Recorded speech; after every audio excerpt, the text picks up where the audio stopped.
The last day of Ted Bundy, the final 24 hours, and his shocking last words. At 7:16 a.m. on January 24, 1989, Theodore Robert Bundy uttered just 12 words before 2,000 volts of electricity surged through his body. "Jim and Fred, I'd like you to give my love to my family and friends." But here's what nobody tells you about those final words. They weren't genuine emotion. They were his last manipulation. As FBI agent Brianna Fox revealed, he had a smile on his face after death. I think it was Ted's way of saying, "In the end, I still won." You think you know the Ted Bundy execution story? What I'm about to reveal about his calculated final 24 hours, the fake tears, the pornography blame game, and the bones for time scheme that almost worked, will show you that even facing death, America's most notorious serial killer was playing his sickest game yet.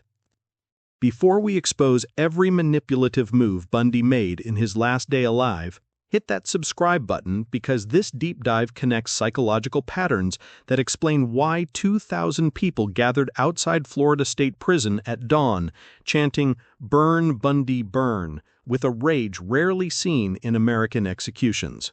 Drop a "justice" in the comments if you believe he got what he deserved. The final manipulation, 24 hours of calculated tears. The night before his execution, Bundy specifically requested an interview with James Dobson, founder of Focus on the Family, a Christian conservative group. This wasn't spiritual awakening, it was strategic theater. In a 45-minute interview that aired the same day as his execution, Bundy blamed his murders on pornography addiction, claiming it was the fuel for his fantasies. But here's the sick twist. Ann Rule, Bundy's former friend and author of The Stranger Beside Me, saw right through it. Dr. Dobson wanted someone to testify against booze and pornography, and Ted wanted to leave us all talking about him. He wanted to blame someone else for his crimes. Bundy spent that final night crying and praying with Methodist minister Fred Lawrence, who sat outside his cell for hours. He called his mother Louise twice to say goodbye, and she told him, "You'll always be my precious son." But while he performed this emotional farewell, he refused something far more telling: his last meal. Prison gave him the standard plate: steak, eggs, hash browns, and toast. He didn't touch it. Why? Because accepting the meal meant accepting his fate, and Ted Bundy never stopped believing he could win. The bones for time scheme that almost worked. Here's what most people don't know. Bundy had developed a desperate plan called Bones for Time, offering to reveal the locations of his victims' remains in exchange for delaying his execution. He needed 2 to 3 years, he claimed, to confess to all his murders and help families find closure. 3 days before his execution, Bundy met with FBI agent Bill Hogmeyer and began revealing details about murders in Colorado, but he held back information, trying to string the investigators along, tempt them, turn them into levers for his cause. It was a sickening dance, give just enough to seem cooperative, but never enough to actually help. The manipulation went even deeper.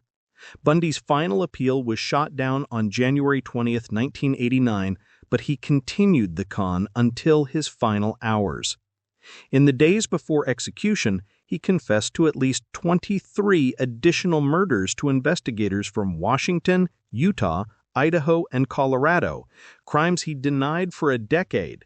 But investigators knew the truth. He was buying time, not providing justice.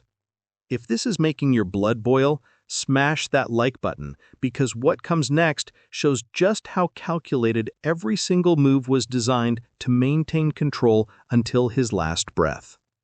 The execution that became a celebration.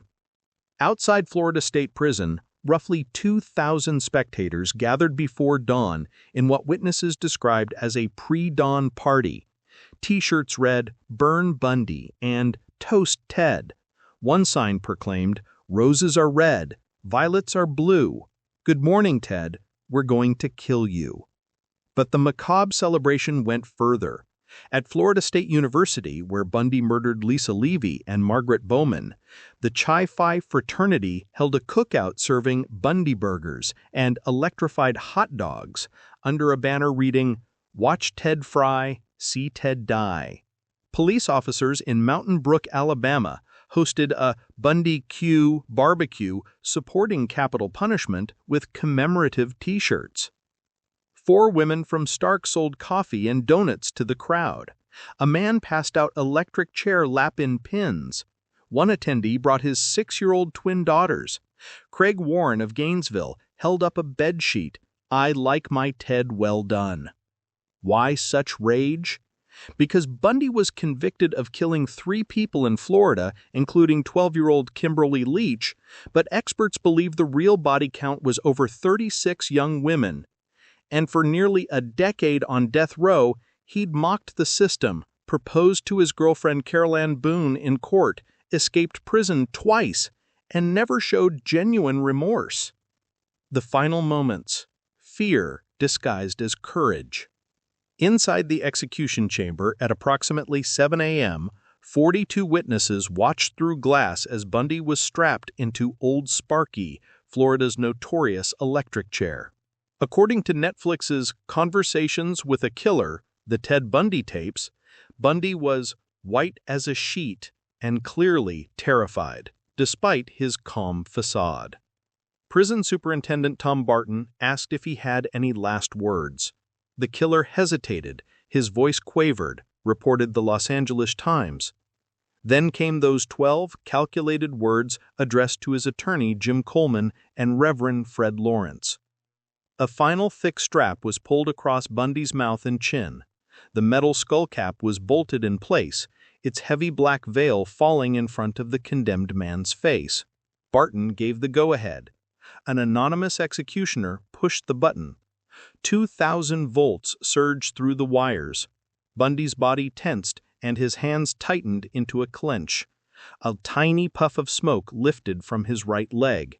At 7:16 a.m., Dr. Frank Kilgo, chief physician at Florida State Prison, pronounced Theodore Robert Bundy dead at 42 years old.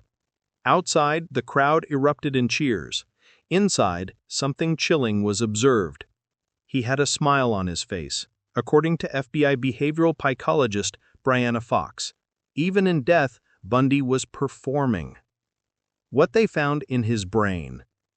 After execution, Bundy's brain was removed and examined by scientists searching for abnormalities that might explain his horrific crimes.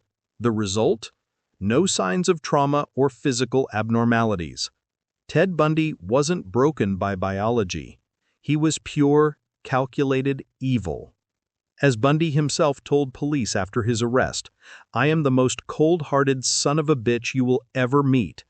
In death row interviews for the book Ted Bundy, Conversations with a Killer, he revealed his dark philosophy, guilt. It's this mechanism we use to control people. It's an illusion. What's one less person on the face of the earth anyway?